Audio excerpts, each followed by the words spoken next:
বিয়েতে ৫১টা শাড়ি পেয়েছিল মেয়েটা। অষ্টমঙ্গলায় ফিরে এসে আরো ৬টা। এত শাড়ি একসঙ্গে সে জীবনে দেখেনি। আলমারির প্রথম থাকে সে রাখলো সব নীল শাড়িদের। হালকা নীল একটাকে জড়িয়ে ধরে বলল, তুই আমার আকাশ। দ্বিতীয় থাকে রাখলো সব গোলাপিদের। একটা গোলাপিকে জড়িয়ে সে বলল, তোর নাম অভিমান। তৃতীয় থাকে ৩টি ময়ূর, যেন ৩ দিক থেকে ছুটে আসা সুখ। তেজপাতা রং যে শাড়িটা, তার নাম দিল বিষাদ। সারা বছর সে শুধু শাড়ি উপহার পেল। এত শাড়ি সে কি করে এক জীবনে পরবে?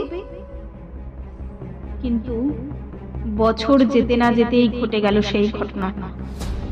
সন্ধ্যের মুখে মেয়েটি বেরিয়েছিল স্বামীর সঙ্গে চাইনিজ খেতে। কাপড়ে মুখ বাঁধা ৩টি ছেলে এসে দাঁড়ালো। স্বামীর তলপেটে ঢুকে গেল ১২ ইঞ্চি, ওপর থেকে নিচে, নিচে নেমে ডান দিকে, যাকে বলে এল। পড়ে রইল খাবার। চিলি ফিশ থেকে তখনও ধোয়া উঠছে।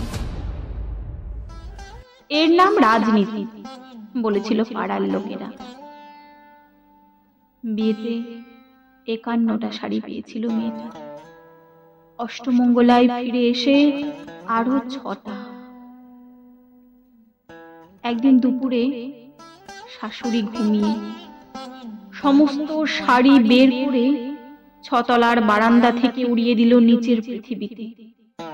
শাশুড়ি পরিয়ে দিয়েছেন তাকে সাদা থান। ১৯ বছরের একটা মেয়ে, সে একা। কিন্তু সেই থানও এক ঝটকায় খুলে নিল ৩ জন পাড়ার মোড়ে। একটি সদ্য নগ্ন বিধবা মেয়ে দৌড়চ্ছে আর চিৎকার করছে, বাঁচাও। পিছনে ৩ জন, সে কি উল্লাস! নির্বাক পাড়ার লোকেরা। বিয়েতে ৫১টা শাড়ি পেয়েছিল মেয়েটা। অষ্টমঙ্গলায় ফিরে এসে আরো ৬টা।